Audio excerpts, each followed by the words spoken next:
Heavenly Father, we thank you for this day. Lord, as we study this great story, help us to draw near with wonder and with awe in our hearts and minds. Help us to appreciate this story which has established your people, which they've carried with them from every age and from then until now. And we thank you for drawing us into this great company. Lord, help us, bless us this day. Open our minds and our hearts. We pray in Jesus' name. Amen.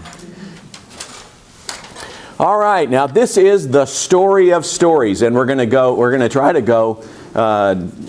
cover a lot of material today. I want to do all of the plagues but one. Now, of course, there are 10 plagues that God brings, and the word for plague is the same word as strike, blow. And so that's what God is doing, what Yahweh is doing in each of these plagues is He's striking a blow against Pharaoh, and we really have to think of these 400 years of slavery. And I was thinking about it. It's like the Israelites have gotten buried in every place you dig in the Middle East. You have to dig down. You make a tell. You make your own mountain because you dig down so far, and you find stratas of things that have to be dug out. Well, in a way, this is God's blasting operation. And the story of the plagues is exactly God's strikes. They are His hammer by which He's chiseling out the diamond ore of the people who will be His people for the rest of history. And so He's doing hard work here.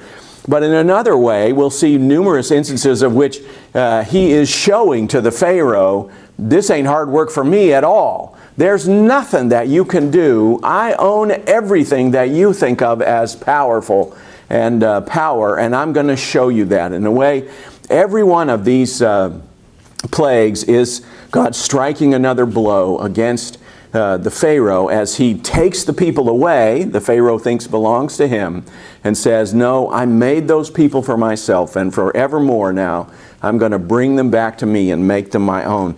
So we begin reading now in Exodus 7. We ended right there, and the first thing we have is a little run-up, a little introduction. Remember, Moses has said, please send someone else. No, no, no, no. God finally conceded to where Moses is and said, okay, I'm sending your brother Aaron along with you. Aaron will be your mouthpiece. And God starts right there. But notice also that God also, before He sends Moses out, He starts working on Moses. And throughout the course of the plagues, we will see Moses actually grow in character.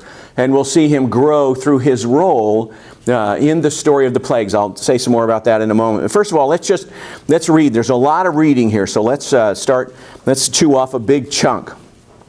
First of all, Exodus 7. Yahweh, you see there the all caps Lord, and that's all throughout our reading. Yahweh said to Moses, see, I have made you like God to Pharaoh, and your brother Aaron shall be your prophet. You shall speak all that I command you, and your brother Aaron shall tell Pharaoh to let the Israelites go out of his hand. Literally, we'll come back to this, that he will send the Israelites off. And our English doesn't show it at all, but I'm going to show you numerous places where God says this little pun over and over. Pharaoh, send my people off, or I'm going to send something else to you. The word send, shalach, means God, and so God uses it to say, if you won't send my people out, I'm going to send this destruction in. And that pun occurs over and over. Every place that you see, let the Israelites go, it's really God saying, send the Israelites off. Verse 3, but I will harden Pharaoh's heart. Now there's an issue we have to deal with. And I will multiply my signs and wonders in the land of Egypt. When Pharaoh doesn't listen to you, I will lay my hand upon Egypt and bring my people the Israelites, company by company, out of the land of Egypt by great acts of judgment. The Egyptians shall know that I am Yahweh. Remember the Pharaoh had said, who's Yahweh? I don't know any Yahweh. So they will know that I am Yahweh when I stretch out my hand against Egypt and bring the Israelites out from among them. Moses and Aaron did so. They did just as Yahweh commanded them. And then a little marker for us. Moses was 80 years old So remember, he'd gone away at 40. He came back now at 80. Moses was 80 years old and Aaron 83. So that tells us something we might not have known. Aaron was actually the older brother of Moses. And Aaron was 83 when they spoke to Pharaoh. So notice, God's doing two things. I've made you a god to Pharaoh. In a way, he's calling Pharaoh's bluff, and he's saying, we're going to do that from now on. So he's saying, I've made you a god. He's already made himself a god. And now I'm going to make you a god to him, and we'll show him who's the real God. When you are acting on my behalf, he's going to see the real God at work, and it's going to show him up. We're calling his bluff. And notice, and I will multiply my signs and wonders. One of the things that we'll see throughout the plagues is, one question is, why does God have to do this over and over? Why does he keep smashing them and bringing this utter yucky, icky, disgusting, terrible, and then later threatening, awful, portentous things all on the Egyptians? And the answer is, God wants to. God says at the end of the plague time, I am doing this so that all the people on earth will know forever and ever that I am Yahweh, that I'm the God who makes the world. And then he says, and furthermore, you will tell this story to your children and their grandchildren forever and ever.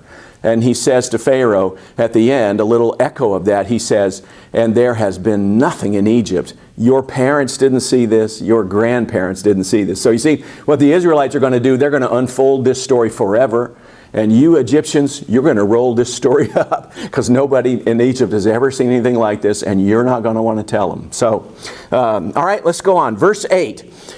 Yahweh said to Moses and Aaron, when Pharaoh says to you, so now he's prepping them, when Pharaoh says to you, perform a wonder, then you shall say to Aaron, take your staff and throw it down before Pharaoh. It'll become a snake. So Moses and Aaron went to the Pharaoh, and they did as Yahweh had commanded. Aaron threw down his staff before Pharaoh and his officials, and it became a snake. Then Pharaoh summoned his wise men and his sorcerers, his magicians, and they also, the magicians of Egypt, did the same. They know that trick, how to make the snake, press a little nerve point, make it stiff. They did the same thing by their secret arts. Each one threw down his staff. They became snakes. But Aaron's staff swallowed up theirs. Still, Pharaoh's heart was hardened. He would not listen to them as Yahweh had said. Now, there are a couple little changes here. We've seen snakes before. There's a strange word here. It's not Nahash. That's the word for the serpent was in the garden in Genesis 3. Nahash is the generic word for snake. For some reason, our author here uses Tanin. Tanin means a serpent. It has an image of any large reptile. In other places, it's translated dragon. In fact, in Ezekiel 29, Ezekiel calls the Pharaoh, you big Tanin. And it's translated there, Ezekiel 29:3, you big dragon, you great dragon. I brought my people out from you once, and I can do it again. So anyway, the picture is his snake was bigger, and of course by the end of this little part of the story, the real point is Aaron's snake, okay, they made a snake. Aaron's snake swallowed theirs up. This word balach is only used in one other place in Genesis. It's only used at the crossing of the Red Sea when the Egyptian soldiers are balach by the Red Sea smashing back upon them. It swallows them up. So we have a little preview, a little foretaste, and throughout the story of the plagues we'll have little previews of coming attractions.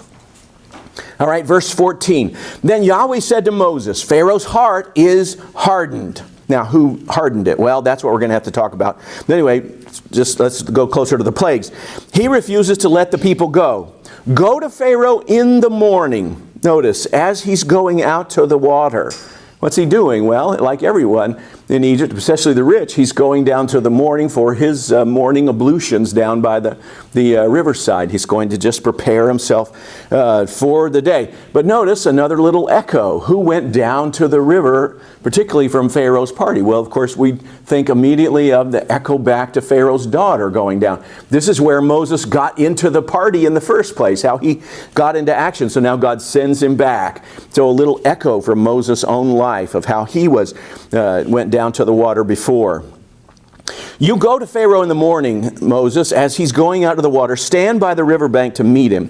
Take in your hand that staff that was turned into a snake, and you say to him, Yahweh, the God of the Hebrews, the one you don't know, see, the Yahweh, the God of the Hebrews, sent me to you to say, let my people go so that they may worship me in the wilderness. As we said last week, it's not just a story of their liberation. They weren't just spilt out into the desert. They were delivered out into the desert so that they could become God's servant people, so that they could be a people uniquely formed to serve me in this world. So it's both things. They both were liberated from one place, but the mission is to get them to Sinai and then in the wilderness to whoop them into shape, to make them into God's people.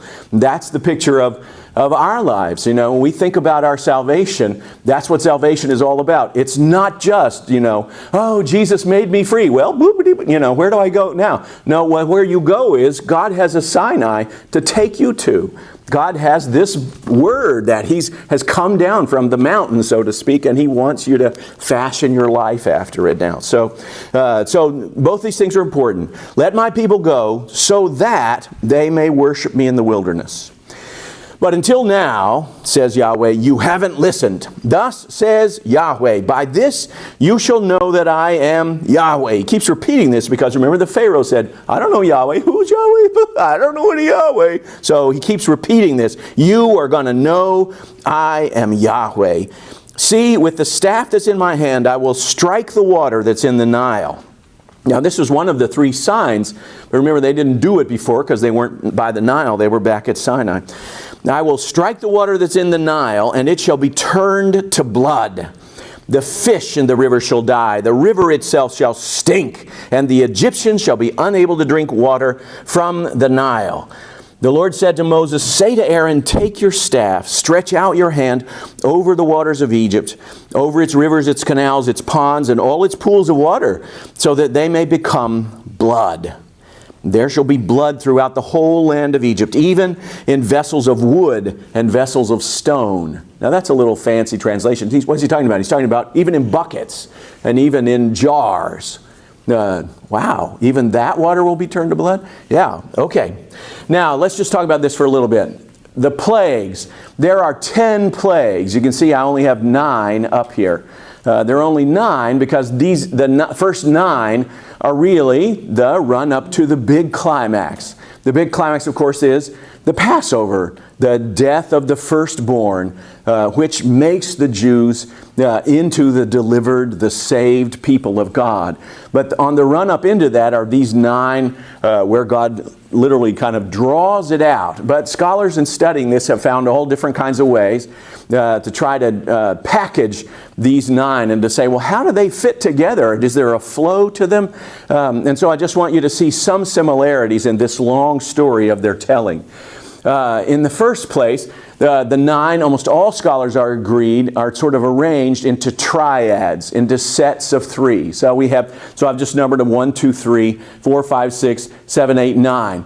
And what I want you to see is the similarities also go this way.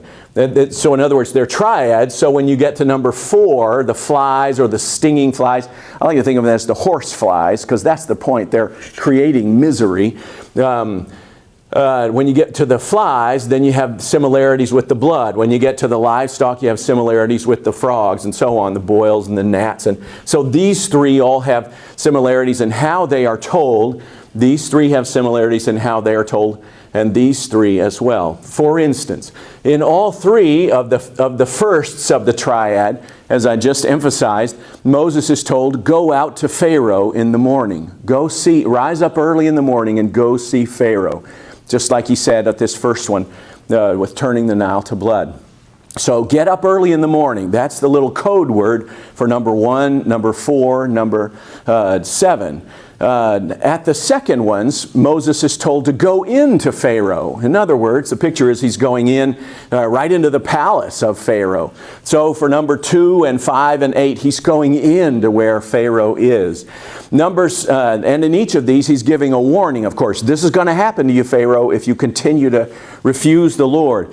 In each of the third ones, the gnats and the boils and the darkness, the last one in each triad simply comes on unannounced. It comes on without warning.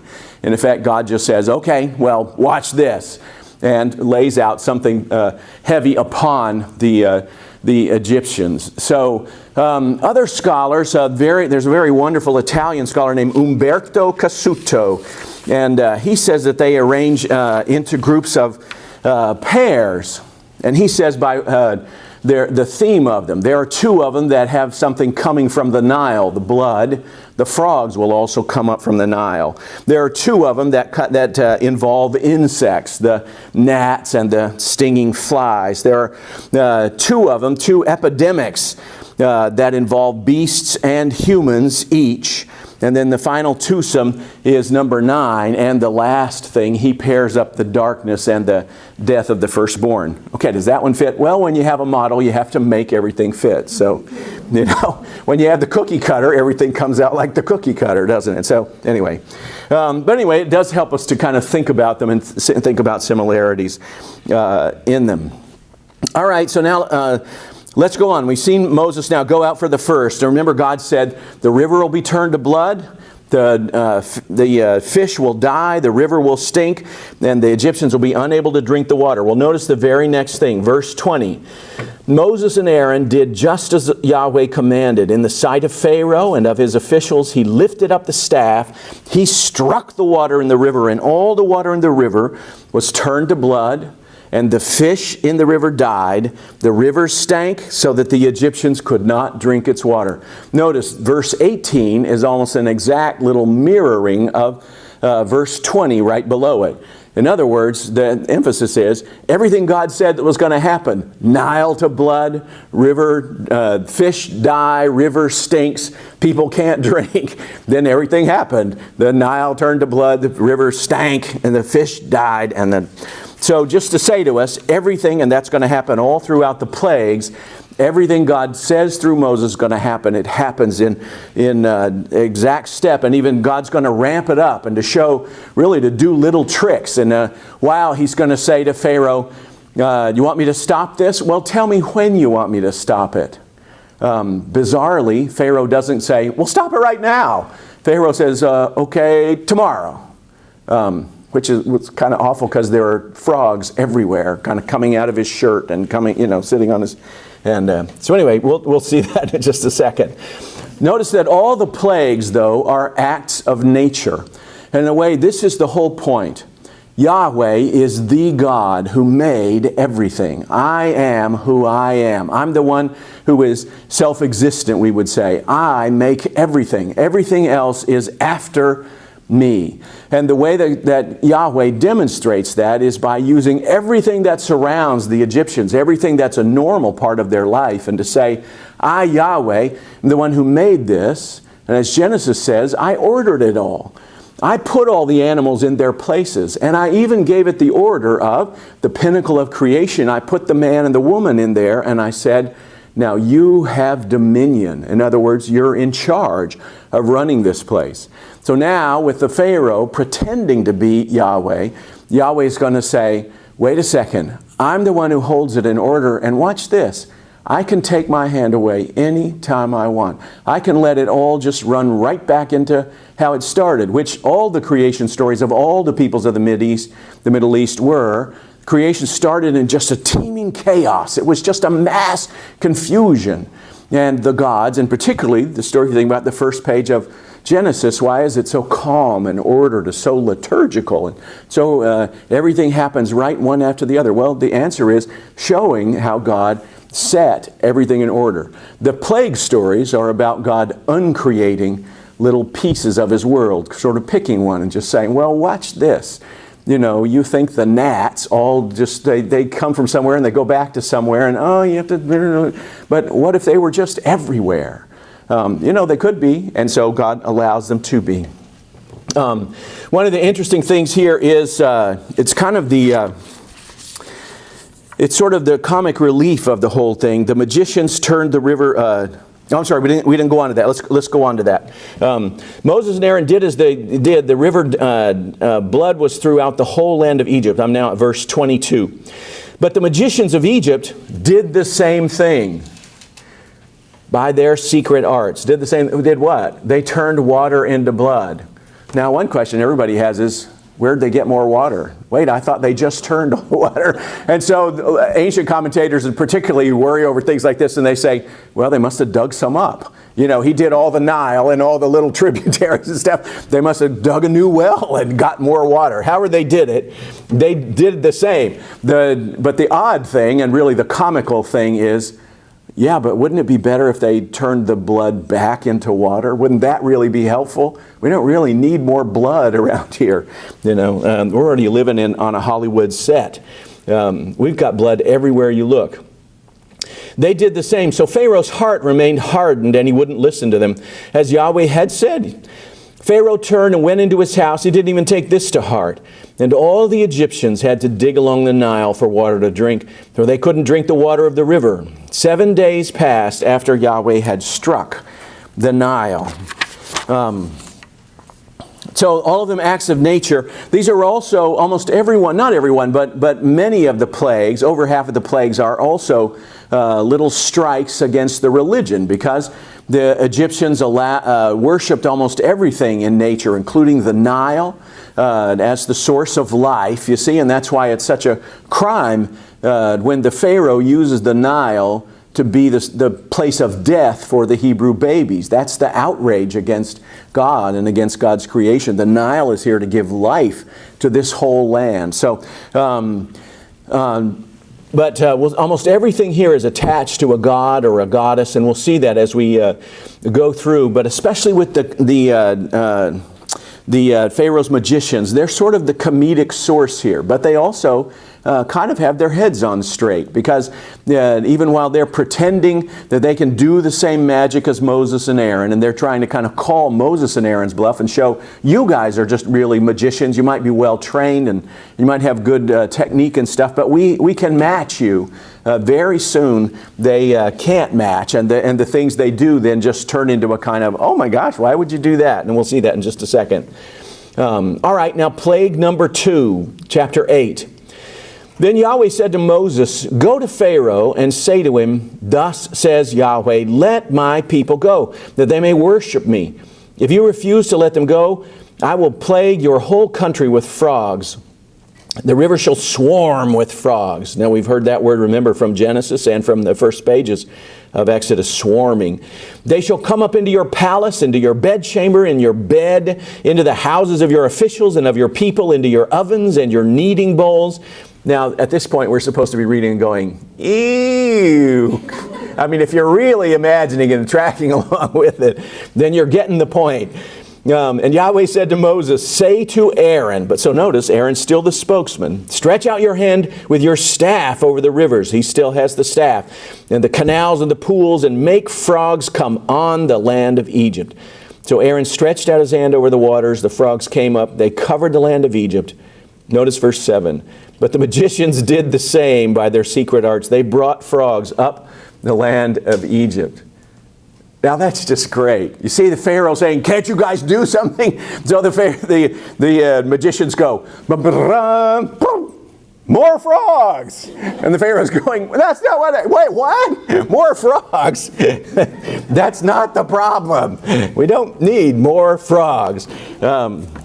And notice, into your bed chamber, into your knead bowl, where is it? It's in the kitchen, it's in your bedroom. In other words, so the point is not just, oh look, they're so cute, we've got little froggies everywhere. The point is, we have frogs everywhere. I'm not touching those. Oh, you're touching them all right, because they're everywhere. You can't open anything, and the frogs aren't there.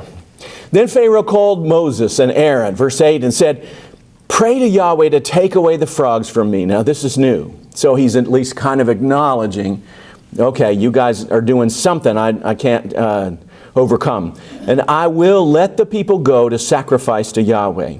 Moses said to Pharaoh, kindly tell me when I'm to pray for you. So notice Moses is starting to feel his oats now. He can even be a little sarcastic, or a little condescending to the Pharaoh.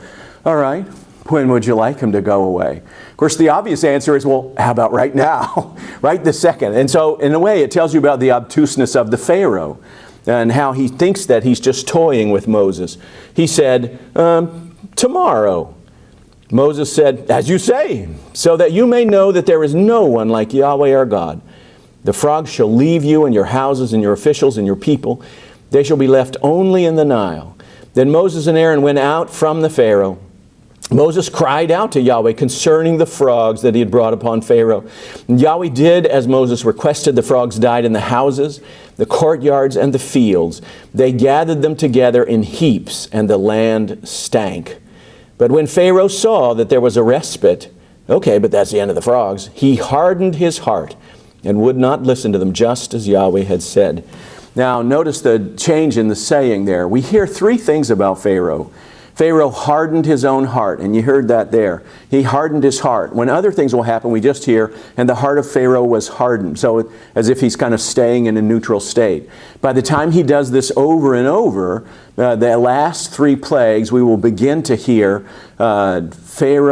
Yahweh hardened Pharaoh's heart. And we'll even hear Yahweh say, I've hardened Pharaoh's heart now so that I can show off, so that I can show things that will never be forgotten. So we have this movement from Pharaoh and we've seen him being ugly to his people, being ugly to Moses and Aaron, and being intentionally refusing. We see him in a kind of a middle place. And I think it's a beautiful picture of both how the freedom that we have before God allows us to make choices for and against God. But we do come into a place where those free choices become free habits that become less free, and we're never really very free. The habits that we make are the ones that end up being the pathways of our lives. And so we come to a place where we cannot do that wrong thing, because both we have made ourselves that place, and we almost could say at the end then, it's only pure justice for God to say, you have chosen all these things against me. And this is a terrible thing for us to prospect, for us to view, but still to say, I've given you a lifetime to choose against me, and now I give you one last honor. I will honor your choices. If you truly cannot be appealed to, then what can I do in giving you your freedom but to say, you are your own? So anyway, there's the first part. So let's, and we can stop right there. And if you're watching this on the video, I encourage you to stop right there. And there are lots of things to talk about. Not only what's going on in Pharaoh's heart, but what that means for us, and just the story of the plagues. And we'll begin again in just a few moments. So I hope to stick around for part 2.